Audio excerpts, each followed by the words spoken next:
Ash fell in a soft, ceaseless drift, slow as thought, each gray flake turning in the ruined air as if reluctant to land. It hushed the broken stones and the collapsed timbers, the scattered pottery and the curled, blackened leaves of pages that had once been prayers or laws or the names of children.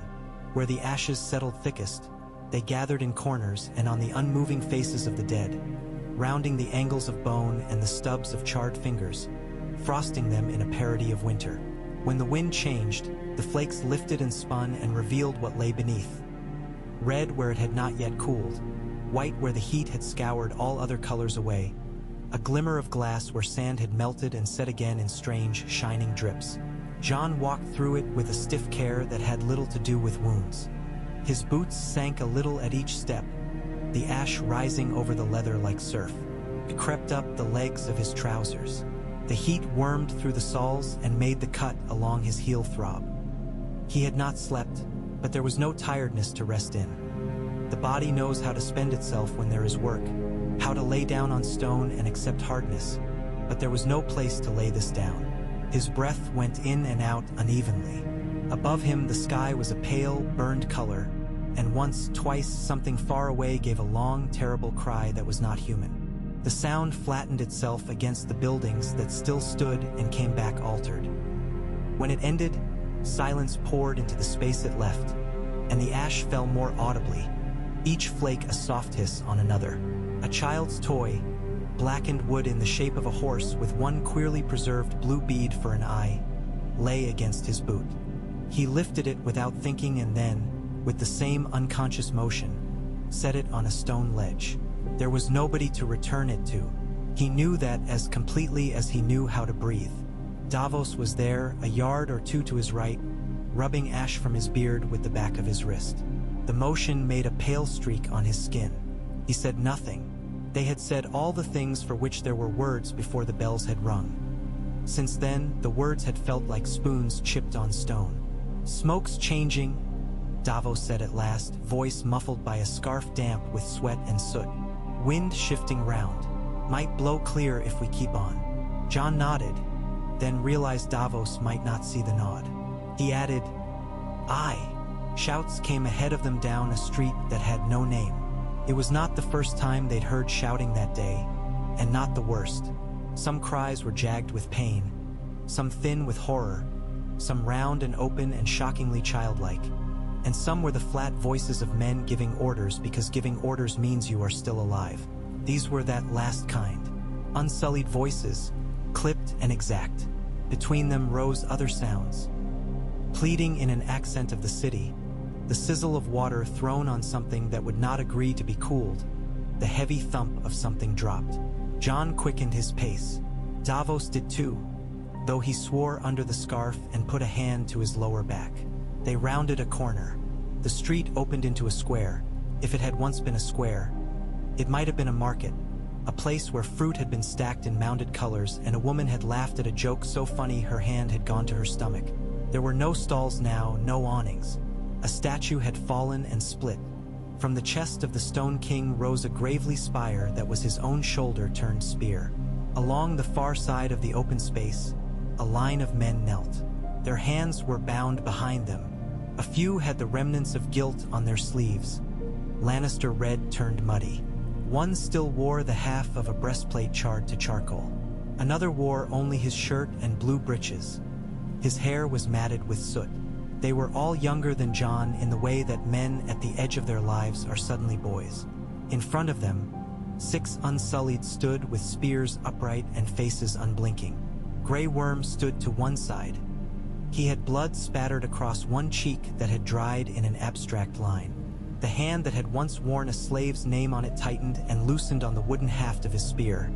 Not from nerves. Jon had never seen Grey Worm betrayed by his own hands, but from the habit of a man who knows his weapon better than his own heartbeat. He glanced at Jon and Davos and did not look away again. He waited. "Stop," Jon said, and his voice sounded to his own ears as if it came from beneath the water of a cold lake. "It's done." Grey Worm's eyes were smoke dark. He did not blink. Ash clung to the curve of his head like frost. "It is not done," he said. "Orders. From whom? Davos asked, and there was a afraidness in his tone that would have been anger in a younger man. The fighting is over. In war, men who lay down swords are spared, Jon said. The words came out flat. These have laid them down. Grey Worm did blink then, as if something in the sentence had been bright. These knee to the woman who burnt children with their fathers and mothers in their arms. They will take up swords again when their chains are cut. He made a small gesture with 2 fingers. One of the Unsullied took a pace forward. The bound men in the line stiffened, or jerked, or went very still. Jon stepped between. The movement was not a choice. It felt like a thing that had already happened, and he was moving into its shape. He heard Davos take a breath, sharply. He saw Grey Worm's gaze shift by the narrowest fraction and felt the line of spear points beyond, the calculating stillness of trained bodies. A scratch of ash fell into his left eye. It stung. Tears began of their own accord, muddy and hot. Take them prisoner, Jon said. We can hold them. We can. We had an agreement. Grey Worm's voice was soft as cloth. When the bells rang. The bells rang, Davos said roughly, lifting both hands empty. Then the dragons flew. Let's not pretend, Giari. Why Worm's eyes moved to Jon again, and something like grief went through them as a fish goes through water without disturbing its surface. Your queen gave orders. We obey. Jon swallowed.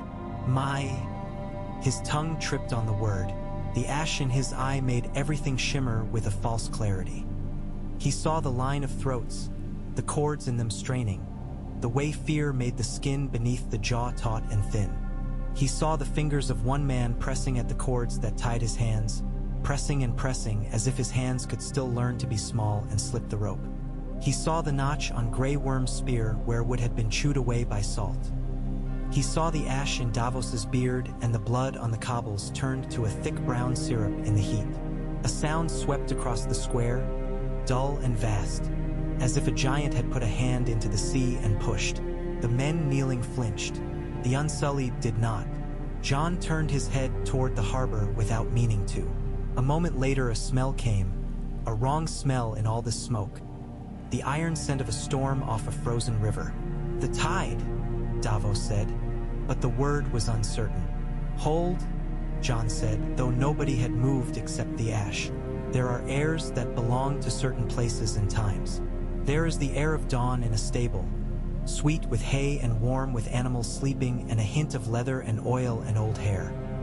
There is the air of a shore in summer when the waves have cracked open shellfish and the sun has drawn the smell of rot up and spread it thin like butter so that it is almost pleasant. The air that came up from the harbor now was the air of a night on the wall when the wind had a cutting edge to it and the stars were so sharp they made a sound. It slipped between his ribs as neatly as a blade laid on a whetstone. The ash in his eye went cool, then cold, as if the flake were a flake of ice. Grey Worm felt it too. Jon saw him feel it. A prickle went along the backs of the Unsullied, as if a hand had passed over the skin there. Somewhere behind them a horse, hitherto quiet, screamed in fear and broke free, hoofs skidding on glassy stone. Another of those broad, ponderous sounds rolled in. Then came a third. They were not waves. Waves were hardly ever so deliberate. Jon took 2 steps without realizing he had moved and found himself near the broken statue, near the blue bead eye that watched him from the toy horse he had set down. The air cooled further, enough that his breath showed for a moment, a pale, raveling smoke that made no sense. Heat lay on the city like a hand, but the sense of it, something old, something that undid other things, came upon him anyway. A white mist uncoiled in the low places, in gutters and hollows where water had gathered, in the trench left by a wagon's wheel. It crept like a beast's body and did not evaporate as it should have in heat like this. Jon looked toward the harbor. The buildings parted for the eye where the street dipped and he could just see the glint of water. It too had a skin of mist across it, opalescent, trembling with cold even as flames threw their reflections near. What had been quiet became less so. People survived when it seemed they could not, and the surviving ones found each other and made sounds. Somewhere a woman cried out, a name, then another, again and again, until the name was no longer a name and only a sound like a bird trying to wake something that would not wake. The Unsullied turned their heads while keeping their shoulders square. Grey Worm made no sound and did not move. "Do you feel that?" Davos asked. The scarf had slipped. His mouth was visible, drawn tight. He had very white eyebrows for a man who spent so much time in the weather, and ash had settled in them. "Jon, I feel it," Jon said. He did not know what he felt, only that the air pressed gently on his skin, making every hair lift. The press was intimate and total. It did not want permission. It had the impersonal attention of the sea or the sky. It felt like a thing that had chosen to turn its face this way and included him in its gaze simply because he was there to be included. The sound came again, nearer now, and with it a crack that was not a whip or a tree breaking. It was the sound of water turning hard when it is very nearly there already. The first flakes of ash that fell into his upturned palm melted on contact with something that was not heat. They wet his skin with clean water for a heartbeat, and then the water beaded and froze. He stared at the small, shining lens of ice, a perfect eye upon his palm, and what was left of his breath left him. He remembered the long winter wind that had lifted his hair at the wall and the way he had known, before he knew, that a thing without breath had fixed its regard on him from the trees. "Get them inside," he said, and he didn't know whether he meant the prisoners or Davos or all of them. "Move." Grey Worm gave the smallest nod.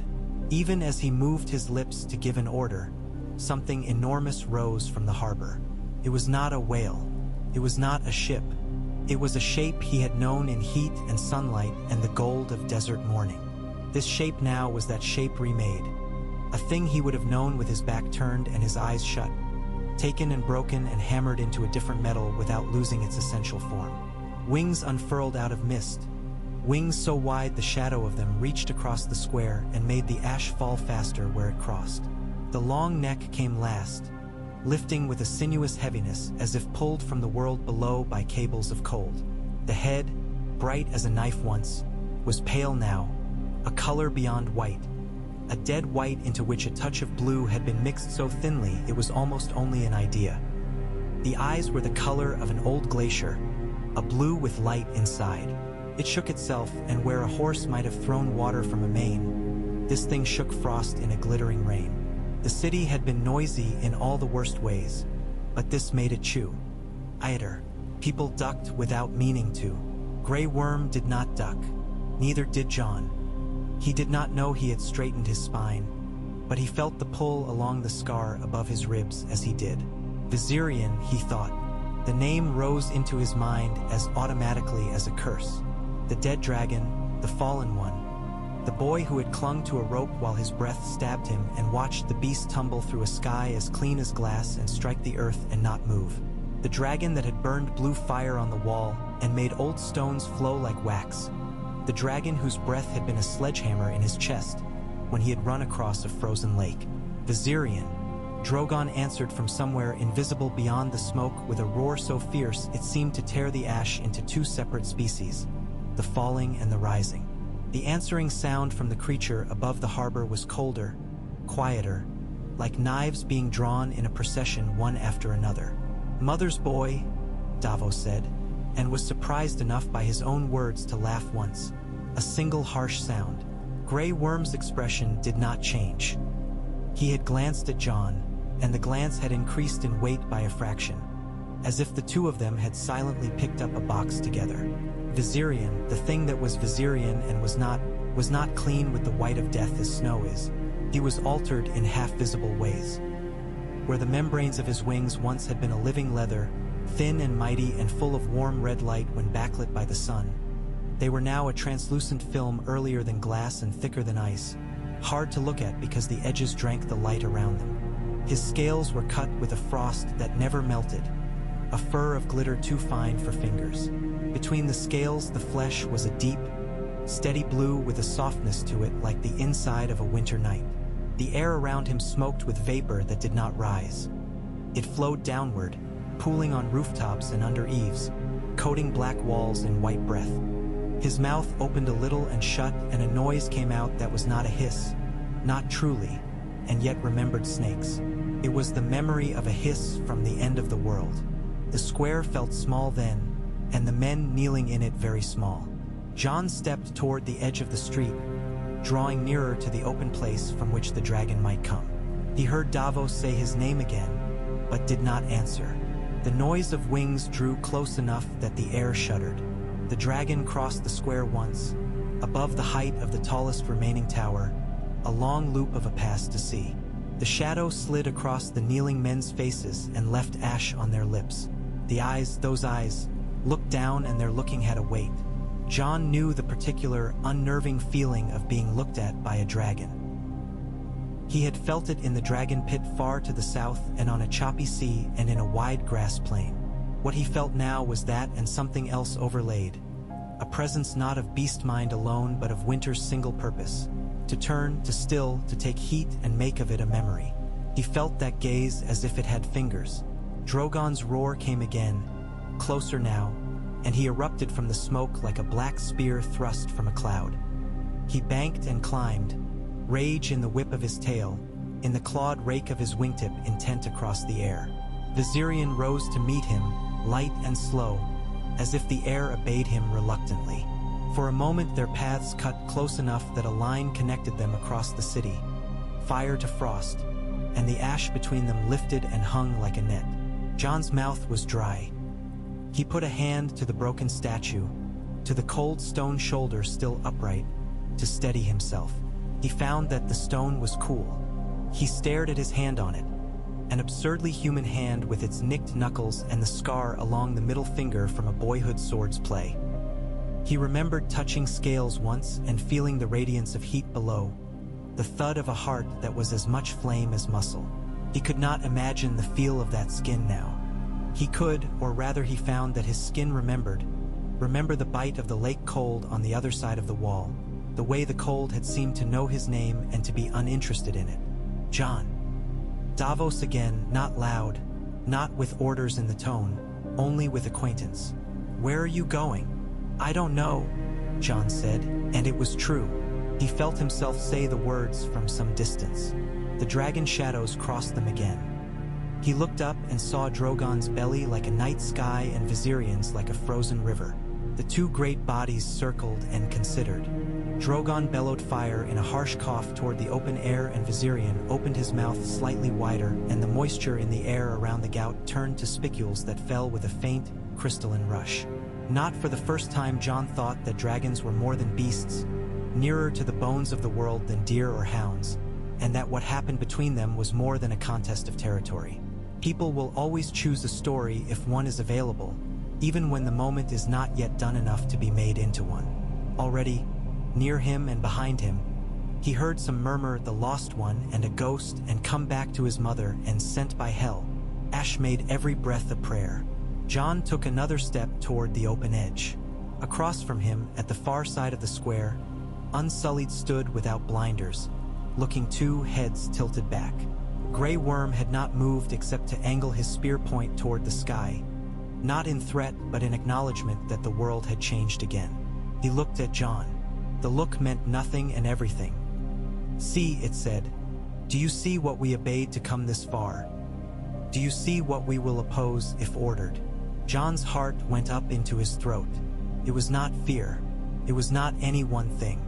It crowded all his thought aside and made space for itself.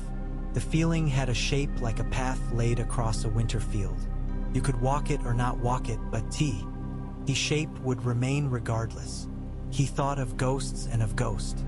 He thought of regal under him in a cold sky, the sudden dropping of his stomach, the way his thighs had clenched without instruction, the way his hands had found their places, the brief, unlooked-for rightness of it. He thought of a woman on a wall of red stone with wind in her hair and a smile like the first day of a long journey. He thought of the look she had given him when the bells rang. He had thought it would be relief. It had not been. The wind shifted again and carried a strand of sound. Words in a tongue older than the stones, high and cutting. A command that once would have drawn obedience from a creature that had not known obedience. The words were coming from the direction of the Red Keep. He did not have to see to know from whose mouth they came. They tore at the air between the dragons. He could almost see the place where they cut. Viserion tilted, rolled, and lost height. Not the way a hawk stoops, a committed, dangerous dive. It was slower, almost weary. The wings flexed and then grew still except for a sustaining tremor along the edges that stiffened the membrane. He came not to the square but to the wider street beyond, where the harbor's mist could curl around his limbs. He folded his legs and his huge body knelt, precisely as a cat kneels, making a clean form of itself. His breath turned the puddles to glass in crescents that matched his lips. The city held itself still long enough to mean it. Jon moved. He did not consider that he was moving toward the head of a thing that could turn him to steam or to ice with a twitch of its jaw. He did not feel brave or foolish. He felt obeyed. His body obeyed something that had nothing to do with orders. He had walked into the God's Wood as a boy when there had been no reason to, and had looked up into the red leaves and had felt looked at. He had walked out onto a frozen lake to save a man he barely knew because the shape of that was laid in him too. He walked now because he could not walk. Davos took a step after him and stopped. The sound of his boot slipping in ash and catching itself was very loud. The ground changed under Jon's feet. The ash was deeper here. It gave upward with a soft, releasing sound and revealed beneath itself a film of ice as thin as parchment, crackled already in a pattern like a leaf's veins. The ice had formed in the last few breaths. When he stepped on it, it broke with a delicate, regular music. The vapor that coiled around his knees smelled of a clean cold so strong it seemed to have a taste, faintly tin, faintly of old snow scooped in bare hands. He had not known until then how very thirsty he was for air that was not smoke. He stopped 3 paces short of the dragon's great head. There are moments when the body decides it is done being a body, when it wishes to be small again and to curl and to be warmed by another living shape, the way a child curls in the hollow of a dog's chest or a kitten under its mother's coat. He felt that desire rise, and he erred on the side of standing upright. He held his ground as he would before a storm when ordering men to set the ropes. The dragon turned its head and made that low knot hiss again. The sound stirred the steam under his chin. The eyes were very close now. He had a sudden, absolutely clear memory of being a small boy in Winterfell and holding a lantern in his fear of the dark, cupping the glass with both hands so that the light warmed his thumbs. The eyes were that color, the lantern's blue core, but more alive and very much not fire. They looked at him in the way of creatures that do not consider if looking is impolite or dangerous, that look until they have seen. He looked back because anything else would be incorrect. "Jon," came from behind him. Another voice, "Snow?" Another, "Traitor," said in a tone that made the word contain a hunched hope. Orders carried across the open space with them, sharp and definite. Not the ancient tongue now, but the tongue of the armies of a living queen. He did not turn to see from what height they were spoken. He did not lower his gaze from the gaze that held him. He had never had the habit of praying with his lips to the gods he did and did not have. He did not pray now. He thought of no words. The dragon's breath passed across his face, and in its depth he felt a shimmering that was like the ghost of a chord felt through a wall, music without sound. Inside the shimmering something moved. Not a picture exactly, and not a feeling exactly, and not memory, though it used the shape of memory to make itself known. He was looking at night. He was looking at the night inside a cave, the walls of which were wet with the breath of living things. He was looking at the men who had come into that cave and laid their hands on a stone, as if the stone were a beast that must be pacified. He was looking at a man with eyes like the dragon's but elder, more winter and less beast. The man raised his hand, and that hand drew something from the dragon's flesh. He was looking at himself, small and very far away, walking in a drift that came to the thigh and feeling behind him the steady, patient footsteps of a white wolf. He was looking at a woman on a tower edge with her face upturned and tears drying before they had a chance to fall. He was looking at a dark water, smooth and without ripples, and the moon in it shaking, and the shaking was his heart. Viserion's breath cooled a fraction. The vapor between them thinned. A single drop that had formed on the dragon's lip fell, struck the stone, did not splash. It shattered into a star. Jon lifted his hand. It shook because it was cold and because it felt as if the cords that move his fingers were being watched. He held it steady by means of the same dull stubbornness by which he had held a dying man's shoulders once and bent his head so the dying man would not feel alone. He lifted it until it was within a hair of touching the scale just below the dragon's left eye. He thought the scale would burn his skin as cold burns, deep and fast. It did not. It was precisely cool enough to bring the blood to his skin and make it ache. It had a grain to it the way repaired glass sometimes does, a faint unsmoothness. His palm molded to it. His fingers curled without meaning to, and his heartbeat found a rhythm he knew to be not his but not entirely not his. When he had mounted regal, his thighs had felt the living movement of the ribs beneath the great muscle, the flex and release, like a horse's multiplied but slower. He had smelled the hot salt of creature sweat, had felt the oily heat of a hide that has been oiled by the sun itself. He had known the animal in the machine and had been known. He did not know what exactly he had expected now. Perhaps a sense of bone without breath, the quiet of a burned house, but what came into his hands through the scale under his palm was different. He felt a stillness of a sort that had no counterpart in life. It was not absence. A stone is absence. Corpse is absence. This was presence with patience in it. He felt an attention that did not move around, as spark does or leap, as flame does, but persisted like an instrument that can only play one note, and that note is the ground note to which all others tune. He said a word. It was not Viserion, not anything he had learned to say. It was a sound older than language that nonetheless had the grammar of a word, a vast vowel with a closing consonant that admitted it was done. He said it without meaning to. It was a name as old as the cold of shadow in a well. It rang in his chest. He felt the dragon hear it. Not with the ears, not with the ridges along the skull that take the wind and tell a bird which way to tilt, but with the place where the music without sound lived. Behind him there was movement, unsullied, moving into new ranks. Men with bound hands hunching their shoulders by instinct. The square, the city, the sea, the sky arranged themselves as if to be seen again. Above, Drogon paused in his wide circling and let his body hang on the air's hooks. He watched. Watching had weight. Jon. That voice, certain and quite near. He did not turn. He knew without having to turn what face would come with it. He could call up its exact particulars. The way the mouth was when it said his name in anger, and the notchy little scars along the cheek that a person does not see when she is young. The way light made her hair into a series of thin flames. The light around them made her hair dull now, made everything dull. He did not turn. The dragon lowered its head that last fraction, and his hand slid up because it had to keep contact. It was a human gesture, that puerile desire to not lose, made into something larger because of scale. Contact kept. He moved his second hand to the hard curve above the eye, found a purchase there, and in the same movement he put one foot into the hollow between two scales lower on the cheek, and he climbed as he had climbed as a boy into trees he had been told not to climb.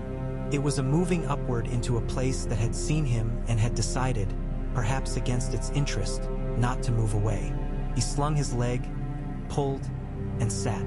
He half expected to fall through into some substance like cold fog, something that would accept him because of his blood and then reject him because of his warmth. He did not fall through. He fit.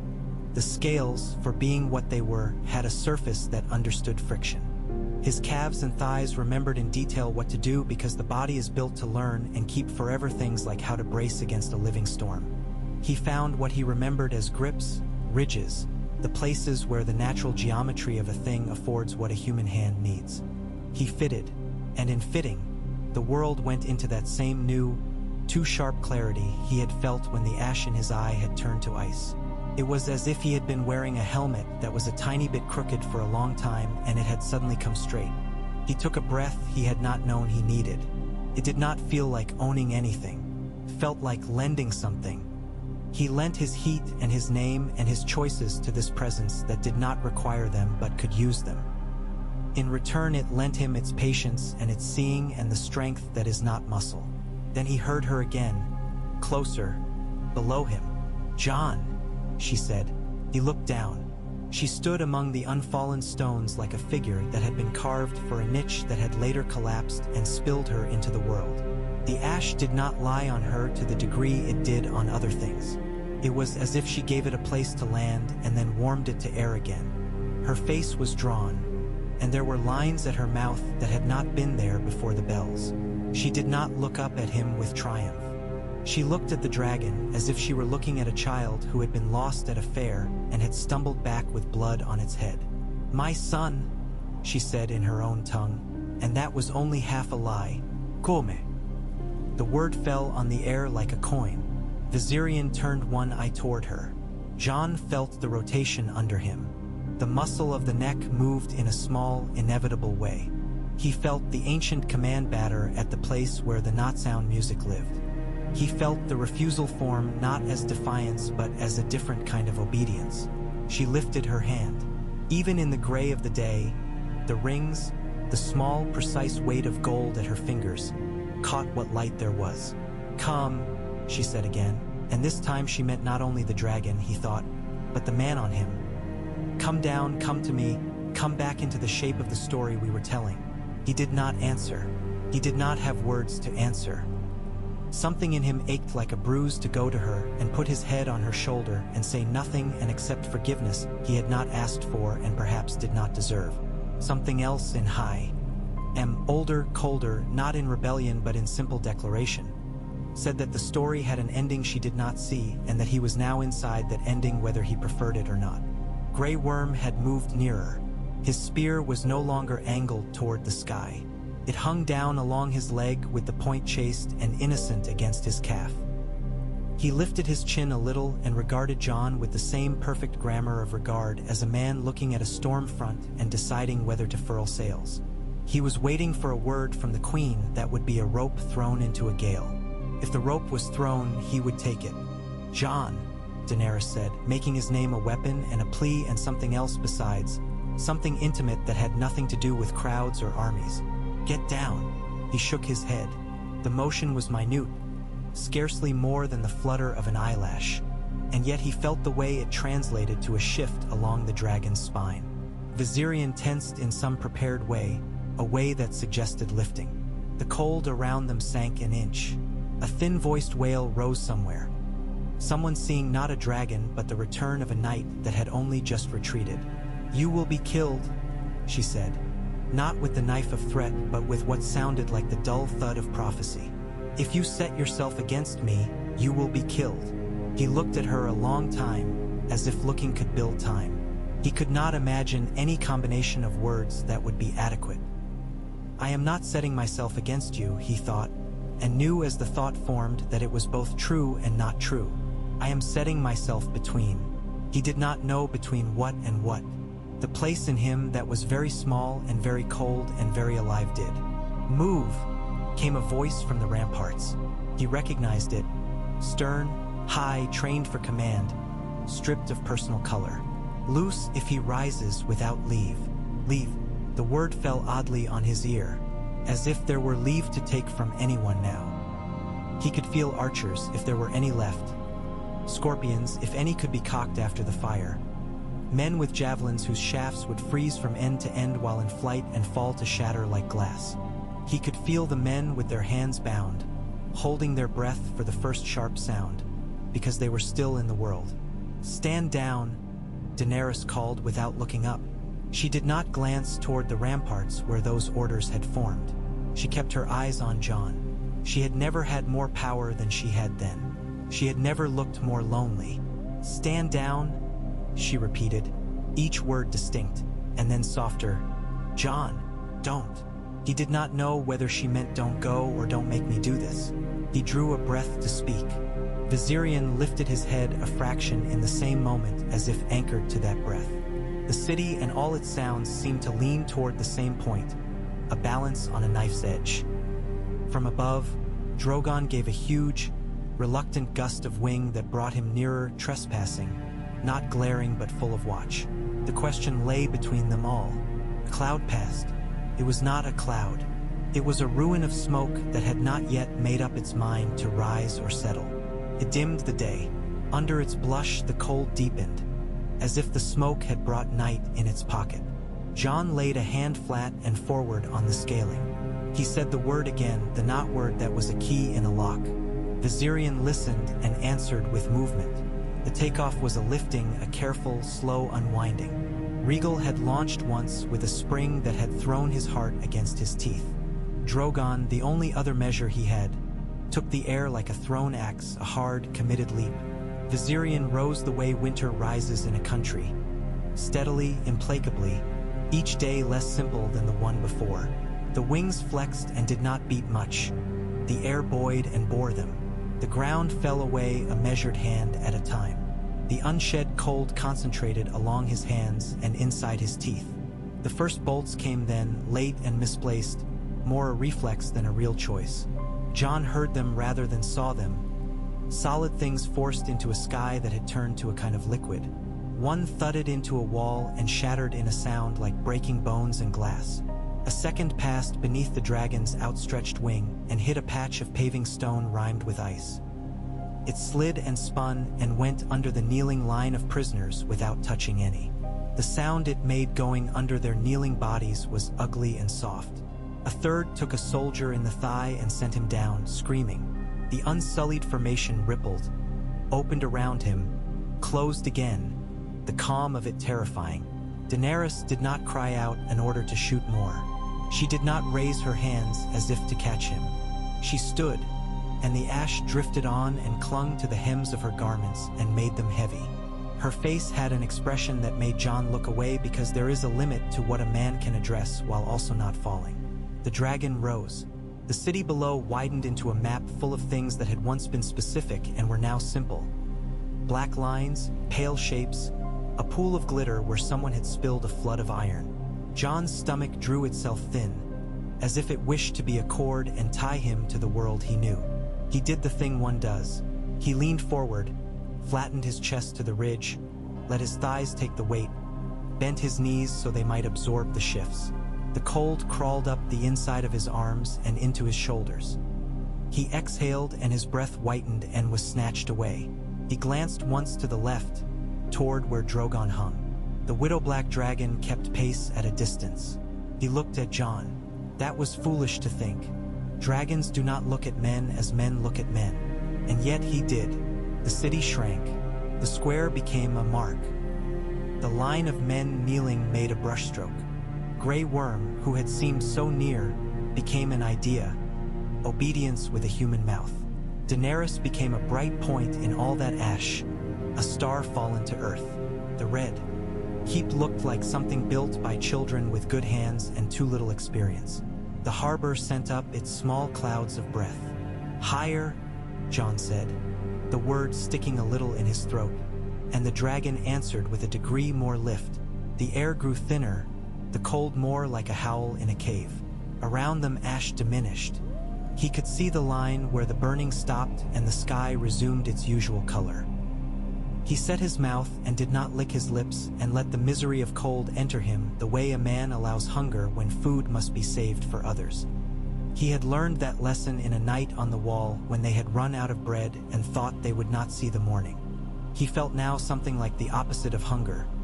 The thing the cold does when it is not trying to kill you, the way it makes you plain and real and scrapes the ornaments away.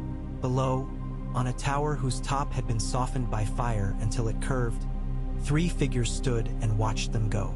He knew without wanting to that one of them was Tyrion. He saw the particular angle of the body, the hands clasped in front as if holding something invisible and precious, the head bowed a little as if already an apology to some god. He saw the other 2 and knew them to be soldiers. He did not search for Arya.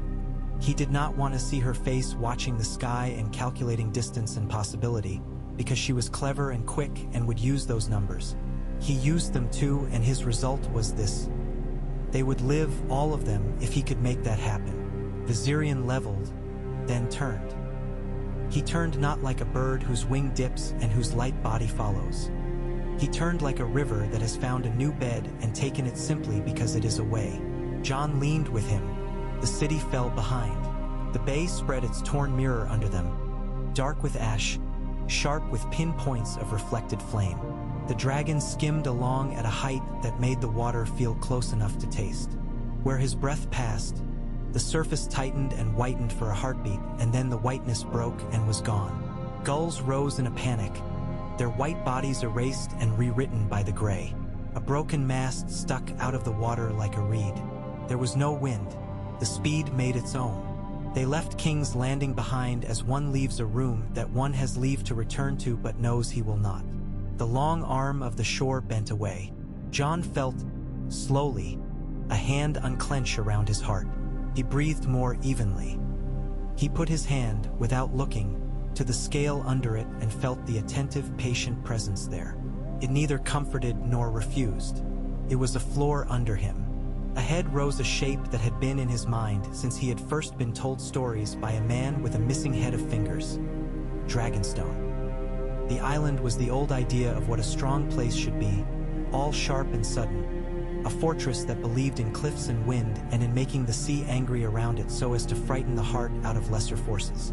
The castle itself was a collection of defenses imagined as dragons, their spines making walls, their jaws making gates, their tails a rampart.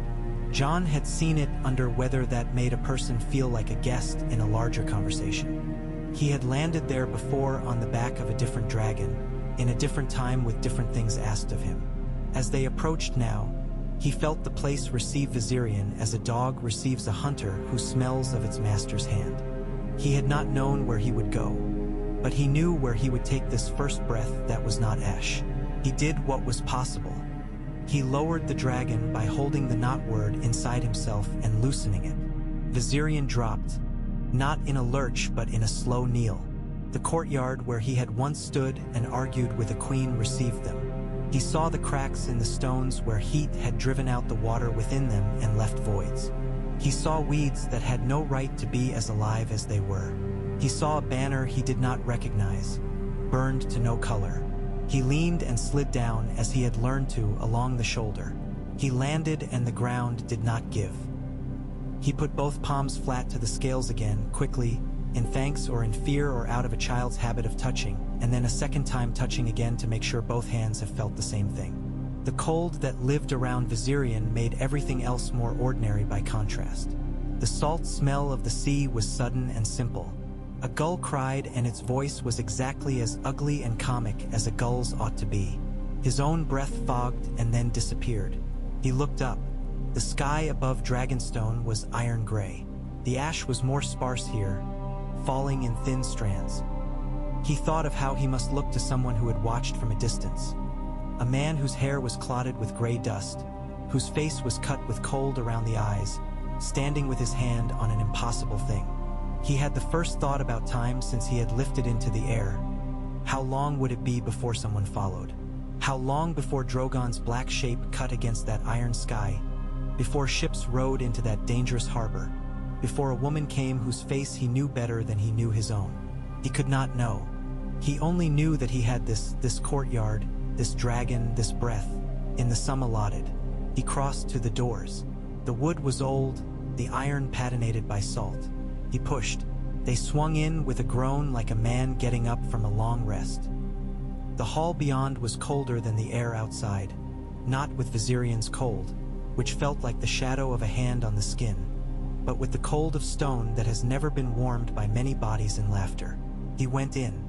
His footsteps were loud. The hall had no people in it, not even the ghosts of people. Behind him he heard the scrape of claw on stone as a dragon repositioned its weight so that the weight of it fit better on the world. He took off his gloves. The fingers were stiff. He had to peel them inside out to free his hands. He set them on a table. He found he was still holding the feeling of scales in his left palm, the cool imprint. He flexed the fingers until feeling returned as pins. He looked at the chair at the head of the table. He did not sit in it. He sat on a bench halfway down the side, as a man with business might sit if he had come with maps. The silence of the room made a small ringing in his ear that he knew was the sound of having had too much noise already. He leaned forward and put his elbows on his knees and his face in his hands, and he breathed. He did not let himself think of Daenerys' mouth when she had said his name. He did not let himself think of Grey Worm's eyes. He let himself think of Ghost briefly, the precise weight of the wolf's head against his knee when the animal had decided to affirm him. He let himself think of the north as emotion, the endless, constant returning of snow to the same fields and the same fields' stubborn reappearance in spring. There are things about a place that present themselves when nobody human is there to interrupt with their intention. Dragonstone had been built by men who wanted to be dragons, and in failing at that had created something else, something that was not and would never be a place for ease. The walls listened.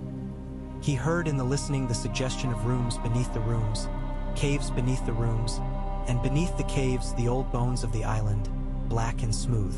He rose. He crossed to the far side of the hall where fire would have been set in seasons with more leisure. He paused near the niche that had held the strange, carved dragon head from which torches had been taken and replaced so many times that the stone itself had learned the taste of pitch. He put his hand on the notch of a stone. It was colder than the air, a small lesson in what the hand is for. He found the stairs. He went down them without a torch because his body remembered the way, and because in truth light did not reach far from a torch in halls like these. It only showed you the small circle of your life and your scudding breath caught within it. He preferred to let his feet find the steps. In the depth he knew he would find what he had come for without knowing he had come. The old carvings, the old stories pressed into stone by hands that had not had the luxury of imagining they were making art. The chamber was as he remembered and as he had not. The walls bore the record of men who had felt what he had felt and had made a mark while the feeling was hot lest it cool before anyone else could see. Reliefs in black stone showed turning, the movement of things that are larger than the world but which the world must nevertheless account for. Dragons here were a script that men had learned to read, whether a language, long night, a grammar, men, women, symbols, the shape of the sun taken away and given back. There were places where tools had slipped and left a second line. He found himself grateful for those slips in a way that surprised him, as if the error was the part that believed him. He stood before a panel he had not understood the first time. He did not understand it now, not with the sturdy, satisfactory comprehension a carpenter has of a joint well made. It was a scene laid not in the literal but in the way of dream. A woman whose hair streamed behind her as if underwater, a man whose hands were empty and whose arms were full of things too heavy to lift, a creature with wings folded over the two of them like a roof, not a dragon, not a dragon. Around them the cold had been carved not as ice but as waves. Above them a shape like a wheel with spokes, a sun or a moon or neither. The lines were shallow. They would wear away long before the room would. He put his fingers in the shallow grooves. He felt them like thin veins. The stone did not answer. It did not refuse either. He had the sense that of the two kinds of listening in the world, listening to command and listening to story, this stone listened only to the second. He had the desire to say the not word again, to see what would occur if the air of this room heard that shape of noise. He did not. He stood and listened. Above him a dragon shifted. The sound of that was like the moving of a large idea across the surface of the mind. Below him somewhere the sea put its weight against stone and withdrew and put it again and withdrew. Between those two he stood, and he made a shape that in its smallness reminded him of something he had once wanted to be, clean. He was still standing when a sound came that was not wind and not sea and not the repositioning of a beast. It was human, a single tread on a stair of a particular size. That very particular size was Tyrion's.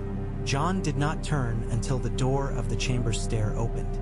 When he did, he saw the small man there, hair and beard turned ash white at their edges, face older not by years but by an approach from behind of some unkind assessor. "You pick good places to be alone," Tyrion said. His voice dropped into the room and sounded different here. It was less clever. It had to knock and wait at the door of meaning like any other voice. "It's very hard to be heard by the walls." Jon said nothing. Tyrion came down the last 3 steps and stood away from the panel as if wary of colluding with the ancient by accident. He looked not at the stone but at Jon. "That was bold," he said. "And by bold I mean," he spread his hands. "What other word is there?" "I didn't choose it," Jon said. "No," Tyrion agreed. "But you chose what to do when it chose you." He lifted a hand and scratched at his cheek with the blunt edge of his fingernail and then looked at the nail as if surprised. I suppose I should ask if you are all right. It seems polite. I'm cold, Jon said, and heard the smallness of the truth of it. And I'm being hunted. Tyrion's mouth twisted. All of us are being hunted. Some by her, some by what we were be. Before we met her, what is the difference? I used to think the difference was clear. Now I am not sure. Above, Viserion moved again. The sound of it entered the room as a low, even tone that could have been mistaken for the memory of a bell struck hours ago. Jon glanced at the ceiling, as if the dragon could be seen through stone. He came, he said. He did, Tyrion said.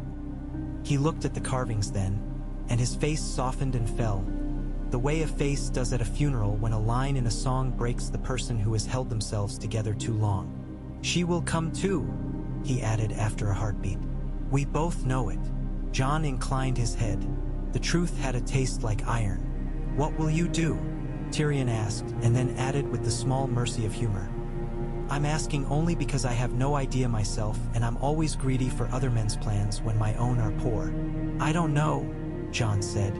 I know what I won't do. Tyrion waited. I won't let her burn more, Jon said softly into the stone. I won't let her kill those who can kneel. Won't? Tyrion repeated, as if the taste of the word interested him.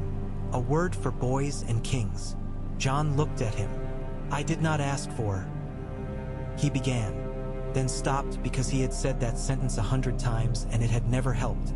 He pressed his lips together. She told the archers to stand down. Yes, Tyrion said. I heard, and I thought how like mercy sounds. And then I thought that mercy is not when a person she loves is in a dragon's mouth. It is when there is no person it benefits her to be merciful to. Then what does she choose? He sighed and hauled his body up onto the stone seat by the wall as if he were a sack of wheat. He sat with his legs at a careful angle. He had once broken something and it still spoke. The men in the square, Jon said. Some are dead, Tyrion said. Some will be let go to carry the story of fear. She is not without cleverness. She knows when to make a story and when to let it be made by others. The difficulty is that fire is a very simple narrator. Jon rubbed his face with both hands and felt grit. I brought this, he said. It was too large a sentence and too small. It did not even know what its direct object was. Tyrion did not argue. You brought some things, he said after a time. So did I. So did she. So did the man she burnished herself against. So did the dead man who walked. We can apportion shares. It will not solve the problem at hand, which is a live one and not made of words. He slid down from the seat. Shall I give you the history of dragons and men in 2 minutes? Or shall I save it for a night when we have wine and the luxury of despair? Save it, Jon muttered. As you wish. Tyrion glanced upward again. The other one, the black, kept a distance. He was as near as jealousy and as far as wisdom. Jon closed his eyes. He watched, he said. Tyrion's humor left him again. He did. He took a breath. There is a thing I could say that will not help.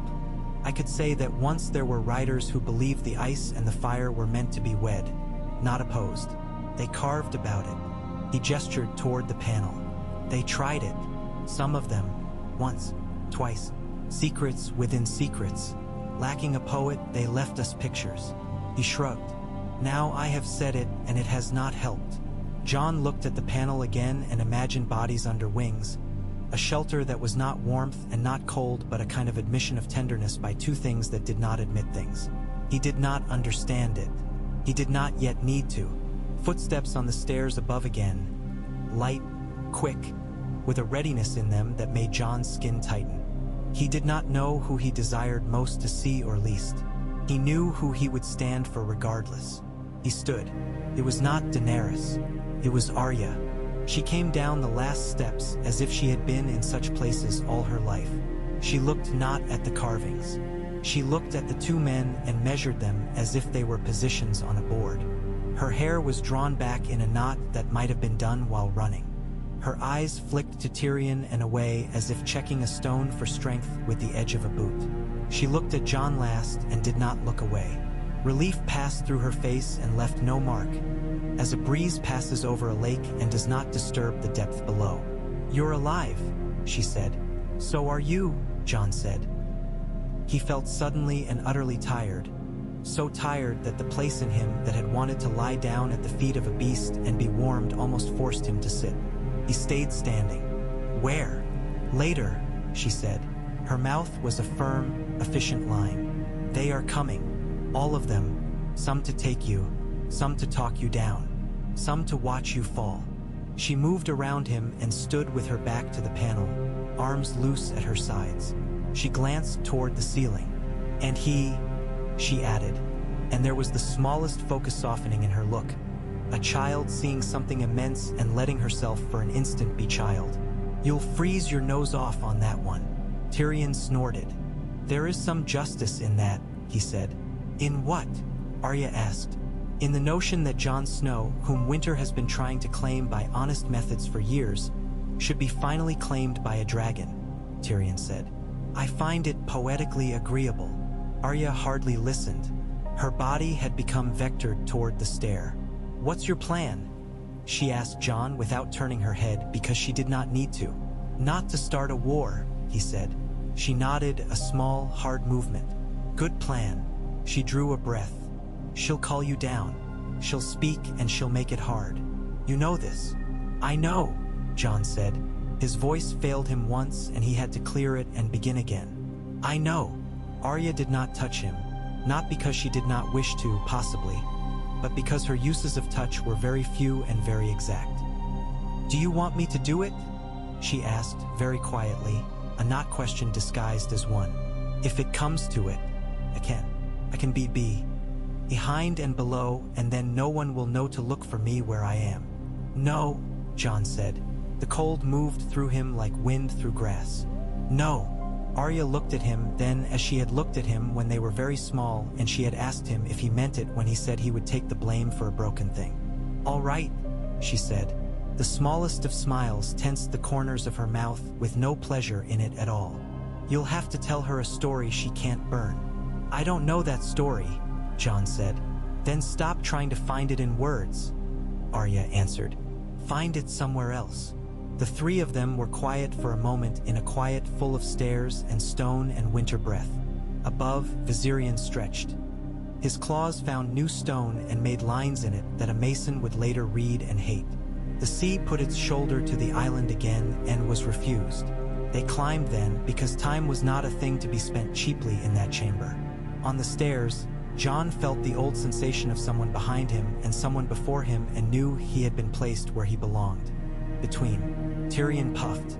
Arya was a shadow when she wished to be, and now she wished to be, and so she was hardly there at all in the sense that count matters. They came into the light. The courtyard was full of men and the careful spaces between men that men leave when they are about to do a difficult thing.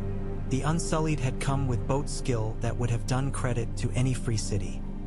They stood in their lines like punctuation. The Dothraki held the place an animal holds when it is waiting to be allowed to be an animal. Grey Worm stood forward, and the weight of command was physically visible on him, a mantle that no weather could remove. He looked at Jon without ornament. On the far side of the courtyard, Drogon had found a place he liked and lay there, the vast rope of his tail cutting the space in two as if it had been a wall. His eyes did not leave Viserion. Viserion's did not leave him. Daenerys walked between the ranks. She did not hurry. The ash had turned to a light drizzle in the air, hardly visible except when it vexed a gleam. Her mouth had been rewritten since the city. The lines were deeper and bore more text. She stopped at a certain distance, that ancient distance from which kings speak to traitors and lovers, to those they cannot allow themselves to love, and leaders to their armies when they wish to be overhead and not among. She lifted one hand halfway and let it fall. "Jon," she said. She did not put ice into the name or fire. She left it with its shape. "Come down." He had not mounted. He stood near Viserion's head. He had the sensation of a word forming at the back of the hall of his body. A word that would be either yes or no, either do or refuse. The word was not ready to be finished. "We need to talk," he said, and heard the inadequacy and almost laughed from the fatigue of it. "We need to talk about what we are doing." "We are remaking the world," she said. "You know this. You believed once." "I believe in making it," he said. "I do not believe in burning it until there is only what you made." That made a small noise go through the Dothraki, the noise horses make when they smell blood they could take or leave. The Unsullied made no noise. Grey Worm made none. Tyrion stood to one side, his hands folded in front of him. His eyes sunk so deep in thought they had almost become part of his skull. Arya had placed herself where she could be useful and not seen. Daenerys' eyes went to the dragon beside him, to Viserion. She did not make a face quickly enough. He saw the grief there, the open, childish wound. "He is mine," she said. "He is my son." She did not say "you have stolen him," but that was the next note in the music. "He is not," Jon said gently, and he did not know where the gentleness came from, only that he had it to spend. "Not anymore." She flinched as if he had struck her. "When did you become—" She stopped herself from adding one of the words she had for men who faulted her. "Since when?" She shifted, more neutral but with a cutting edge. "Do you know what my children are?" "When I touched him," Jon said, "I knew then. He's not yours. He's not mine. He's not anybody's." He put his hand once more to the cool scale. "He is himself." "That is not how it works," she said, as if correcting a boy whose Latin was poor. "It is now," Jon said. The wind raised little chills along the back of his neck. He did not know whether they were from weather or the nearness of so many choices. He looked at her, and because he had nothing to gain from the lie, he did not lie. "I love you." The words were so foolish in that place that they made the air stumble. Men looked at their boots. A horse tossed its head. A gull remarked on something impolite. Tyrion lowered his head as a man lowers his head to a blow that he knows he has earned. "I loved you," Daenerys said after a very long pause in which the day had time to turn aside and look away. "I do not know what will be left of that when you are done." "Nor do I," Jon said. He did not let his eyes go to Grey Worm because the man's face would be a ledger. "But I know this. If you ask me to kneel to your version of mercy, I cannot." "I did not ask you to kneel," she said. "I told you to come down." He closed his eyes. The word at the back of his body came forward. He opened his eyes. "No," he said. It was not loud. It did not need to be. "No," she repeated, tasting it as Tyrion had. She stopped. She looked at the dragons then, as if the answer might be written on their bodies. Drogon's lid slid over his eye slow. Viserion's breath made a net of frost over a puddle near Jon's boot. She let her gaze come back to Jon and held him in it. "Then you have chosen." "I have," he said, "but not against you." "Against what then?" she asked.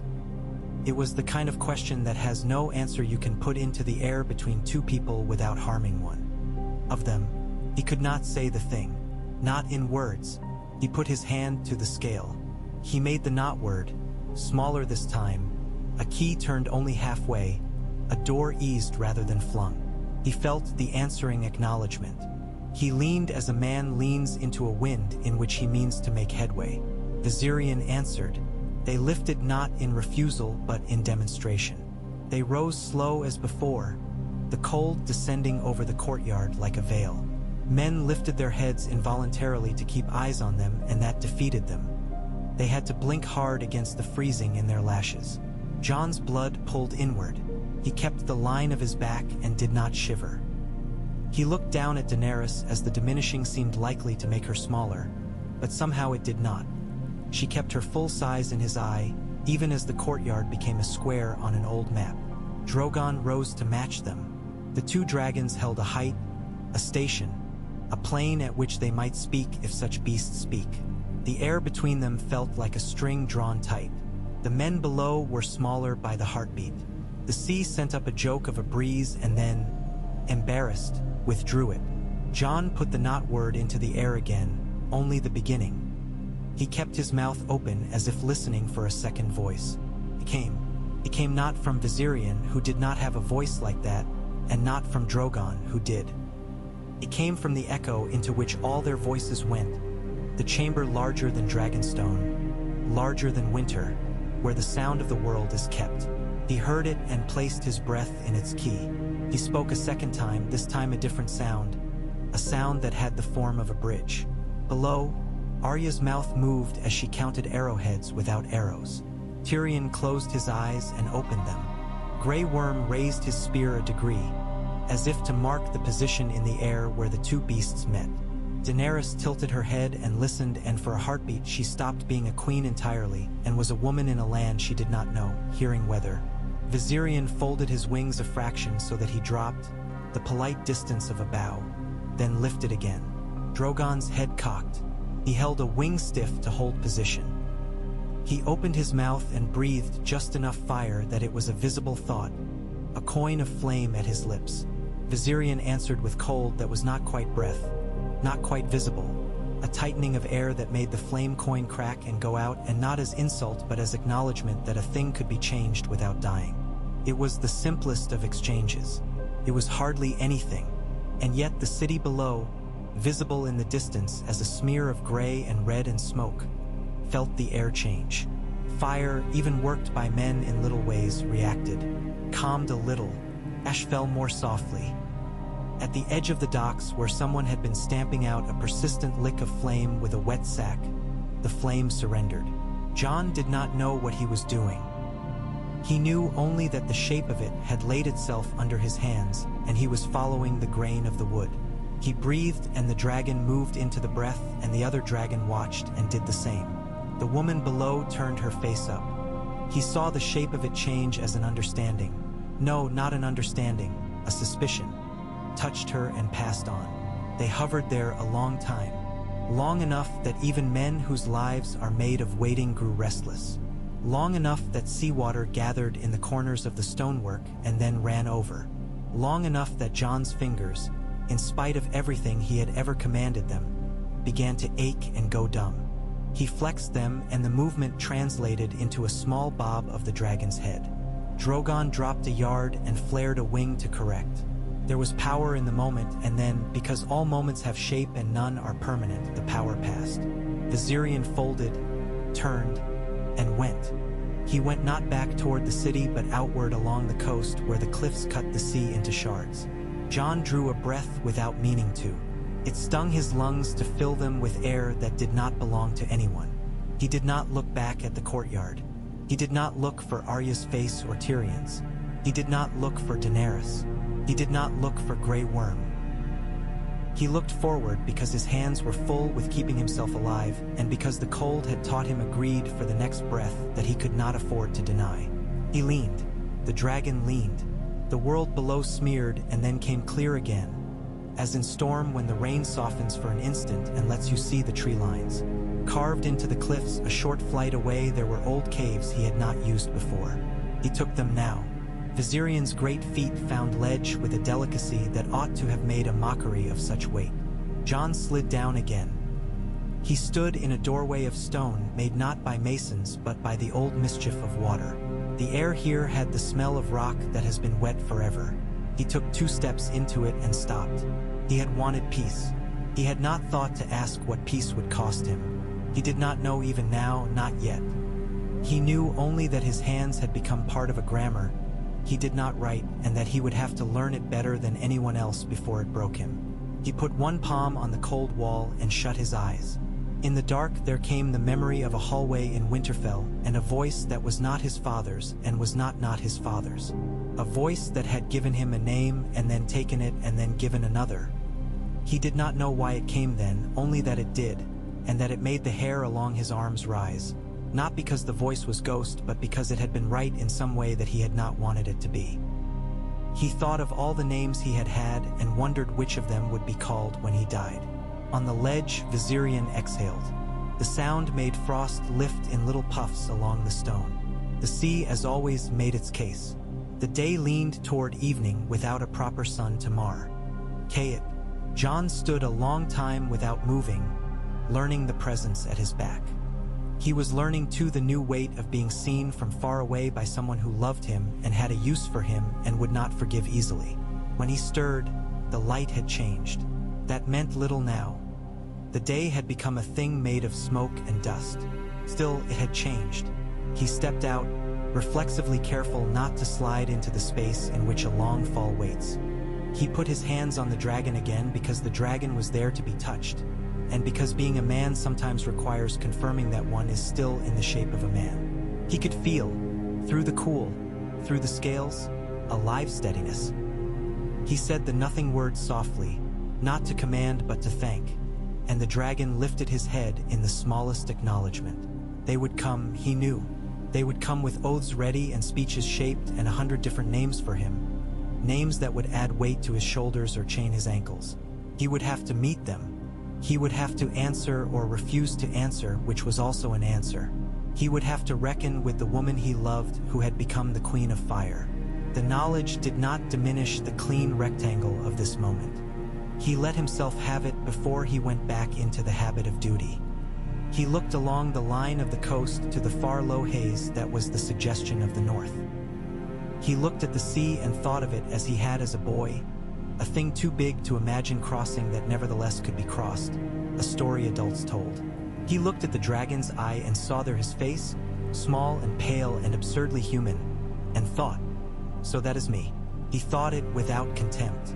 He thought it with a spare, surprised tenderness. Behind him, in the high thin air where things that are too strong to fall can rest, a black shape moved, considered, altered its mind, circled. Another shape, smaller, quicker, found a place above a crevice and vanished into it. A third figure, made of a man who had learned too late to take care of his heart, sat on a stone and loosened his boot to shake out a pebble because even in great stories feet pick up stones. Jon rested his brow on the hard edge of a scale and closed his eyes. He felt the cold announce itself again, gentler now, a presence he could use. He let his breath in and out, and presently, when the breath had had time to make the kind of space in a chest that decisions go into, he lifted his head. He did not say ready because that was not a word a person uses for work that will never be finished. He said the not word, and he said it as a man says a thing he knows he will have to say every day from now on, and he turned to meet what would come.